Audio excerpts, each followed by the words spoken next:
En Lucas 6:45 el Señor dijo: el buen hombre del buen tesoro de su corazón saca el bien, y el mal hombre del mal tesoro de su corazón saca el mal, porque de la abundancia del corazón habla la boca. Es innegable el poder que ejercen las palabras. Hay muchos estudios científicos observacionales que pueden corroborar el poder motivacional de las mismas, del coaching, de aquel que usando palabras favorecedoras estimula una respuesta adecuada para un fin específico.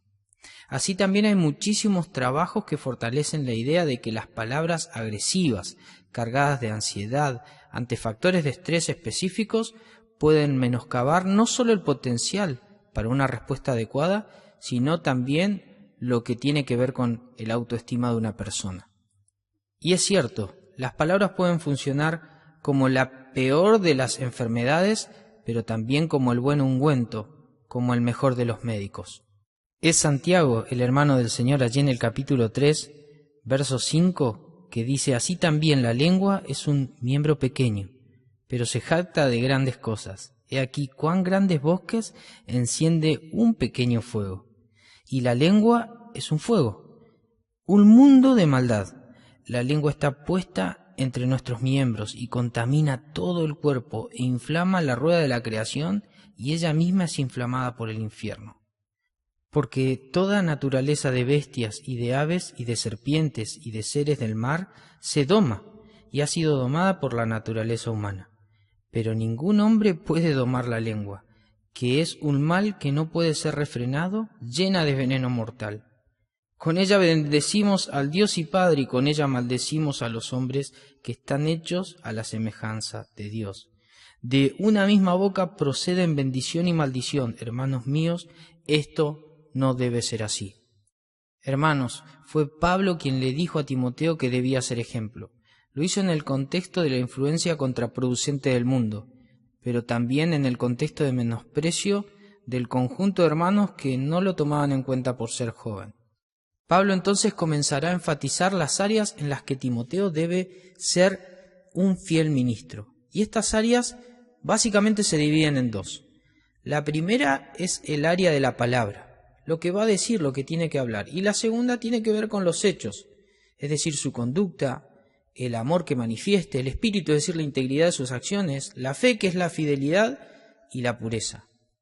Esto concierne toda la vida de Timoteo. No hay área de la vida de aquel ministro que no debía empaparse con estos principios que el apóstol le estaba enseñando. Y estos eran principios también que debían ser aplicados en cada uno de los hermanos que escuchaban esta carta dirigida a Timoteo, pero desde Timoteo hacia toda la iglesia. Pablo le dice a Timoteo: sé ejemplo en palabras. Por esta razón, este tercer estudio se titulará Sé ejemplo cuidando tu modo de hablar. Si pensamos que Timoteo tenía una comisión de directivas verticalistas, como muchos hombres asumen su liderazgo, estamos totalmente equivocados.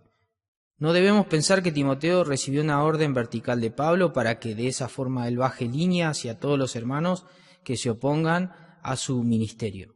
Así no era la cuestión. Eso hubiera convertido a Timoteo en un joven arrogante, justificando de esa forma el rechazo por pretender una apariencia de autoridad sin una base adecuada de experiencia. En definitiva, sin ser ejemplo.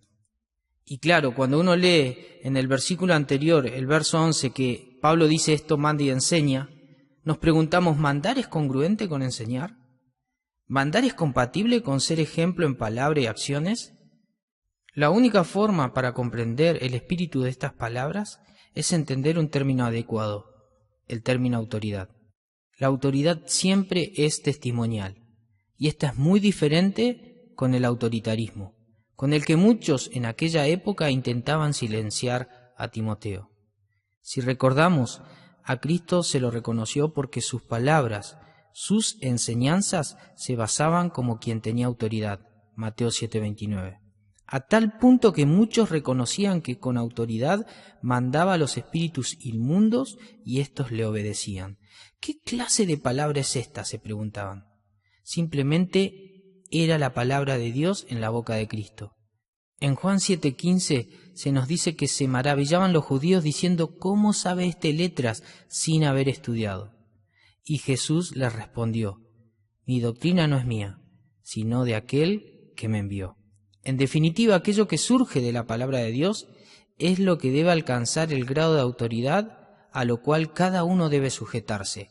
Esas son las palabras que deben dirigir no solamente a quien habla, sino también a quienes escuchan para la sujeción a la misma. Lo que sí es importante detenernos y preguntarnos a qué clase de palabras se refiere el apóstol en cuanto a esta orden de que Timoteo sea ejemplo. Hay varias nociones posibles de acuerdo al contexto de la epístola, pero estas palabras debían abarcar muchos aspectos que iban desde lo doctrinal, incluyendo la vida y conducta congregacional, así como también el aspecto testimonial de los hermanos en aquel lugar, la iglesia de Éfeso. Por eso Pablo se adelanta en decirle a Timoteo que sus palabras y acciones debían ser adecuadas. Y en el capítulo 5 de esta epístola, en 1 Timoteo, versos 1 y 2, en la versión del lenguaje actual, dice: cuando corrijas a un anciano, no lo regañes, al contrario, aconséjalo como si fuera tu propio padre. Trata a las ancianas como a tu propia madre, a los jóvenes como a tus hermanos, y a las jóvenes como a tus hermanas, es decir, con todo respeto, pureza en el original. Si bien la tarea era difícil, parte de la exhortación requería, de hecho, confrontación de las áreas específicas en las que la iglesia requería sujetarse a Dios. Y en esa esfera exhortativa, Timoteo debía tener en cuenta que la familia de Dios era la que tenía enfrente. A los ancianos como padres, a las ancianas como madre, a los que sean como vos como hermanos. No te olvides, tratalos aún con pureza. En definitiva, Timoteo debía tener un trato basado en los principios establecidos por la palabra de Dios. No trates de reprender, sino exhorta, les dice, porque la iglesia es tu familia. No te separes de la exhortación, Timoteo. Recuerda que ante todo tú debes ser ejemplo de lo que le vas a decir a cada hermano. Ahora la pregunta también que nos concierne es cómo debe exhortar Timoteo en el uso de sus palabras y siendo ejemplo a través de la misma. Barnes sostiene la idea de que Pablo le instruye hacia la idea de la conversación normal. Ciertamente los cristianos deben ser cuidadosos en su habla habitual, y pretende Pablo que Timoteo lo sea para que de esa forma también instruya a la iglesia en el mismo camino. En Efesios 4:29, Pablo dice: no empleen un lenguaje grosero ni ofensivo, que todo lo que digan sea bueno y útil, a fin de que sus palabras resulten de estímulo para quienes las oigan. En el 31 dice: líbrense de toda amargura, furia, enojo, palabras ásperas, calumnias y toda clase de mala conducta. En Efesios 5:4 dice: los cuentos obscenos, las conversaciones necias y los chistes groseros no son para ustedes. Timoteo, no podés hablar de cualquier forma y la iglesia también debe cuidar este aspecto. Su habla y tu habla debe ser con gracia. ¿Recordás a Jesús? En Colosenses 4:6 el apóstol dijo: sea vuestra palabra siempre con gracia. Es decir, cosas que edifiquen, sazonada con sal, que dé buen gusto, para que sepáis cómo debéis responder a cada uno. Es que, como dice Lucas 4:22, todos hablaban bien del Señor y se maravillaban de las palabras llenas de gracia que salían de su boca y decían: ¿no es este el hijo de José? Hermanos, ¿cuántas veces nos alejamos del modelo del Señor Jesús? Por eso utilicé fracciones de versiones muy contemporáneas para que entendamos con sencillez lo que Pablo estaba exhortando aún a otros hermanos en cuanto al uso de la boca. Por lo tanto, la exhortación es presente, es que debemos cuidar nuestro lenguaje, nuestra conversación personal. Otro autor sostiene que el énfasis que hace Pablo hacia Timoteo en cuanto a esto de ser ejemplo en palabra es lo que tiene que ver con lo doctrinal. Que en definitiva, todo lo que salga a nivel de enseñanza siempre surja de la Escritura. Timoteo debía ser cuidadoso en la doctrina. Esto por lo menos Pablo lo dejó enfático en 3 fracciones del capítulo 4. En el verso 6 dice: explica esto a los hermanos y estarás cumpliendo con tu deber como buen servidor de Jesús. Así estarás demostrando que te nutres de la fe y de las buenas enseñanzas que fielmente has seguido. En el 4:13 dice, entre tanto que llego, ocúpate en la lectura de la Escritura, la exhortación y la enseñanza. Y en el 4:16 dice, ten cuidado de ti mismo y de la doctrina, persiste en ello, pues haciendo esto te salvarás a ti mismo y a los que te oyeren. Es enfático Pablo. Este también es un punto de vista real. De hecho, no niega el anterior. Y pueden implicar a ambos en la misma exhortación de ser ejemplo. ¿Por qué razón? Porque todo lo que sale de la boca de un hombre de Dios en cuanto a la dirección de una iglesia siempre tiene que estar basado en la palabra del Señor.